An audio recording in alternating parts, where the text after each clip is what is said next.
Hello guys, मैं करिश्मा again new video के साथ में। आज का हमारा नया टॉपिक है that is why do we sneeze. हम स्नीज क्यों करते हैं, जो कि हमने क्लास 7th के चैप्टर नंबर 4 से लिया है।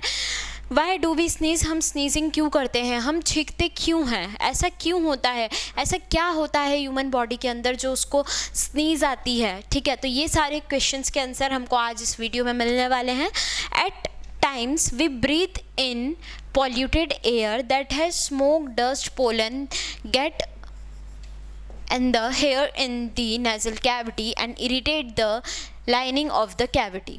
क्या होता है, एक टाइम पे जब हम ब्रीथ करते हैं तो उसके साथ में कभी कभी polluted air, smoke, dust, pollen grains, ठीक है, तो ये सब क्या होता है हमारे नेज़ल कैविटी के अंदर जाता है और वो क्या करता है, इरिटेट करता है नेज़ल कैविटी की लाइनिंग को। ठीक है, जो उसकी सरफेस होती है, उसकी लाइनिंग होती है, उस नेज़ल कैविटी की लाइनिंग को वो क्या करता है, इरिटेट करना स्टार्ट करता है। अब जैसे ही कोई फॉरेन पार्टिकल, कोई बाहर का पार्टिकल अगर नेज़ल कैविटी के अंदर जाके उसे इरिटेट करेगा तो एज अ रिज़ल्ट क्या होगा, हम स्नीज कर देंगे। ठीक है, we as a result we sneeze and sneezing expel this foreign particle and clean air goes in.